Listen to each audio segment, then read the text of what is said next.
কর্মজীবনে বেদান্ত দ্বিতীয় প্রস্তাব। লন্ডনে প্রদত্ত বক্তৃতা 12ই নভেম্বর 1896। আমি ছান্দোগ্য উপনিষদ হইতে একটি গল্প বলিব। একটি বালকের কিরূপে জ্ঞান লাভ হইয়াছিল। গল্পটি প্রাচীন ধরনের বটে, কিন্তু উহার ভিতরে একটি সারতত্ত্ব নিহিত আছে। একটি অল্প বয়স্ক বালক তার মাতাকে বলিল, মা, আমি বেদ শিক্ষা করিতে যাইব। আমার পিতার নাম কি ও আমার কি গোত্র তাহা বলুন। তাহার মাতা বিবাহিতা ছিলেন না, আর ভারতবর্ষে অবিবাহিতা নারীর সন্তান সমাজে নগণ্য রূপে বিবেচিত। কোনো কার্যেই তার অধিকার নাই, বেদ পাঠ করা তো দূরের কথা। তাই তাহার মাতা বললেন, আমি যৌবনে অনেকের পরিচর্যা করিতাম, সেই অবস্থায় তোমায় লাভ করিয়াছি। সুতরাং তোমার পিতার নাম এবং তোমার কি গোত্র তাহা জানি না। এটুকু মাত্র জানি যে আমার নাম জবালা। বালক ঋষিগণের নিকট গমন করিলে ঋষিগণ তাহাকে সেই প্রশ্নই জিজ্ঞাসা করেন। সে ব্রহ্মচারী শিষ্য হইতে প্রার্থনা করিলে তাহারা জিজ্ঞাসা করিলেন, তোমার পিতার নাম কি এবং তোমার গোত্র কি? বালক মাতার নিকট যাহা শুনিয়াছিল তাহাই আবৃত্তি করিল।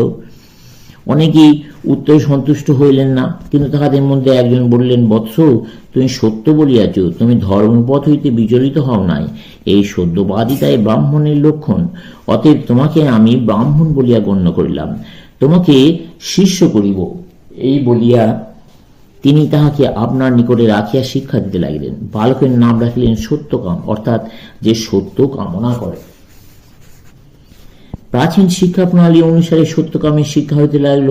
গুরু সত্যকামকে কয়েক শত গরুর সেবার ভার দেয়া বললেন, এইগুলি লইয়া তুমি অরণ্যে যাও।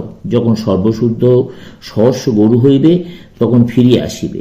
সে তাহাই করিল। কয়েক বছর পরে সেই গরুগুলির মধ্যে একটি প্রধান বৃষ সত্যকামকে বলল, আমরা এখন 100 হইয়াছি, আমাদিওকে লইয়া তোমার গরুর নিকট ফিরিয়া যাও, আমি তোমাকে ব্রহ্ম সম্বন্ধে কিছু শিক্ষা দেব। সত্যকাম বলল, বলুন প্রভু। বৃষ বলল, উত্তর দিকে ব্রহ্মের এক অংশ, পূর্ব দিকে, দক্ষিণ দিক, পশ্চিম দিকেও তাহার এক এক অংশ, চারিদিকে ব্রহ্মের 4 অংশ। অগ্নি তোমাকে আরো কিছু শিক্ষা দেবেন। তখনকার কালে অগ্নি ব্রহ্মের বিশিষ্ট প্রতীক রূপে পূজিত হইতেন। প্রত্যেক ব্রহ্মচারীকে অগ্নিচয়ন করিয়া তাহাতে আহুতি দিতে হইত। যাই হোক, সত্যকাম স্নানাদি করিয়া অগ্নিতে হোম করিয়া তাহার নিকটে উপবিষ্ট আছে। এমন সময় অগ্নি হইতে একটি বাণী শুনিতে পাইল। সত্যকাম বলল, প্রভু আজ্ঞা করুন। তোমাদের স্মরণ থাকিতে পারে, ওল্ড টেস্টামেন্টে এরূপ একটি গল্প আছে। স্যামুয়েল এইরূপ এক অদ্ভুত বাণী শুনিয়াছিলেন। যাই হোক, অগ্নি বললেন, আমি তোমাকে ব্রহ্ম সম্বন্ধে কিছু শিক্ষা দেব। এই পৃথিবী ব্রহ্মের এক অংশ, অন্তরিক্ষ এক অংশ, স্বর্গ এক অংশ, সমুদ্র এক অংশ। একটি হংস তোমাকে কিছু শিক্ষা দিবেন।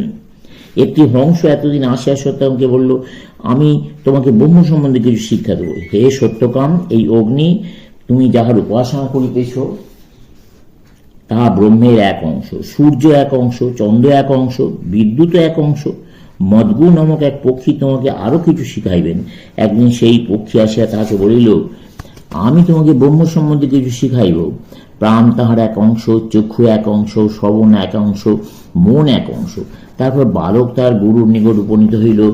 গুরু দূর হইতে তাহাকে দেখিয়া বললেন, বৎস, তোমার মুখ যে ব্রহ্মবিদের মতো উদ্ভাসিত দেখিতেছি, কে তোমাকে শিক্ষা দিল? সত্যকাম বলল, কোনো মানুষই নয়, কিন্তু আপনি অনুগ্রহ করিয়া আরো কিছু শিক্ষা দিন, কেননা আমি শুনিয়াছি আপনাদের ন্যায় গুরুর নিকট শিক্ষা লাভ করিলে বিদ্যা কল্যাণের কারণ হয়।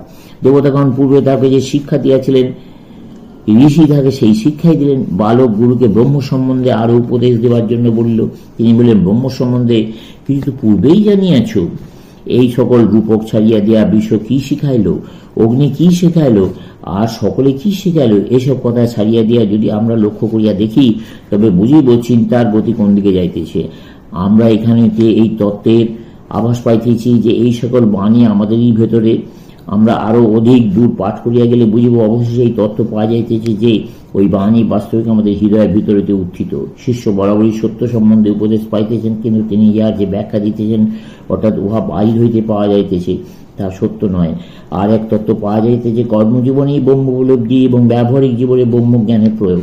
ধর্ম হইতে কার্যত কি সত্য পাওয়া যাইতে পারে, ইহাই সকলে সর্বদা অন্বেষণ করিতেছে। আর এইসব গল্প পাঠ করিয়া আমরা দেখিতে পাই একত্বের ধারণা কিভাবে দিন দিন ব্যবহারিক জীবনে অন্তর্গত হইয়া যাইতেছে। তাহাদেরকে যে সকল বস্তুর সংস্পর্শে শব্দ আসিতে হইত, সেগুলির মধ্যেই তার ব্রহ্ম উপলব্ধি করিতেছেন। যে অগ্নি তাহারা উপাসনা করিতেন, তাহাই ব্রহ্ম। এই পৃথিবী সেই ব্রহ্মেরই একাংশ, ইত্যাদি।